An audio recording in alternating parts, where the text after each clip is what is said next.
Hello everyone, my name is Lizelle and I'd like to share with you the 6 biblical principles on how to become successful.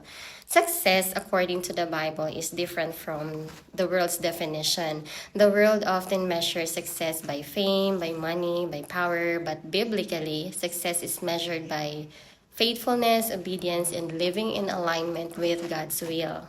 So these are the 6 biblical principles in Bible verses. So first, put God first in everything. So in Matthew 6:33, sabi po dyan, seek first the kingdom of God and His righteousness, and all these things shall be added unto you. So malinaw po dyan na hindi po pangalawa, hindi pangatlo, hindi panghuli ang Panginoon, kundi uunahin po natin siya.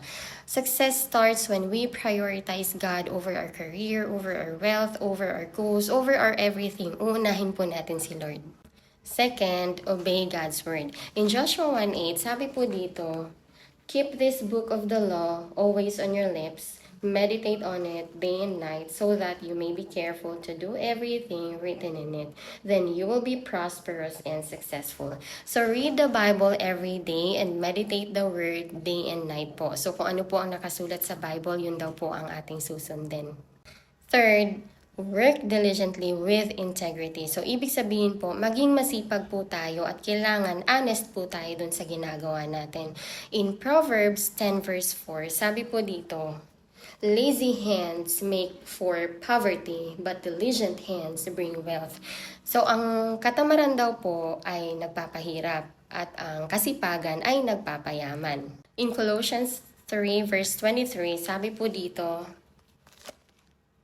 whatever you do, work at it with all your heart as working for the Lord, not for human masters.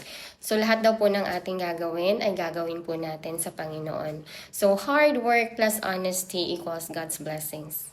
Fourth, be humble and fear the Lord. Sabi po sa Proverbs 22 verse 4, by humility and fear of the Lord are riches, honor, and life. So kapag po tayo ay namumuhay ng may kababaang loob, may takot sa Diyos, may paggalang sa Diyos, ito po ay magdudulot sa atin ng kayamanan, karangalan, at mahabang buhay. Fifth, trust God's timing and guidance. And sabi po sa Proverbs 3 verses 5 to 6, trust in the Lord with all your heart and lean not on your own understanding. In all your ways, submit to Him and He will make your path straight. So success is walking in God's direction, not just our own plans. So wag po tayong magmadali kasi po si Lord meron po siyang perfect timing lagi. Sixth, practice generosity. Ang sabi po sa 2 Corinthians 9:7, each of you should give what you have decided in your heart to give, not reluctantly or under compulsion, for God loves a cheerful giver. So God loves a cheerful giver. Giving protects us from greed and opens doors to God's blessings and many opportunities. So those are the 6 biblical principles on how to become successful. And actually, marami pang mga Bible verses talaga na pwede nating idagdag dyan. Kung uunahin natin siya, sundin ang kanyang mga salita, magtrabaho ng may kasipagan at katapatan, mamuhay ng may kababaang loob, pagpapakumbaba, magtitiwala sa kanyang perfect timing at maging mapagbigay, tsak na dadalhin niya tayo sa buhay na may kabuluhan at tunay na tagumpay.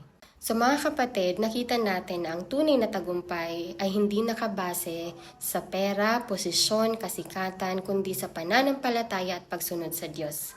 Tandaan po natin, success is not about achieving more for ourselves, but honoring God in everything we do. At kapag siya ang ating inuuna, lahat ng bagay ay kanyang idaragdag sa atin.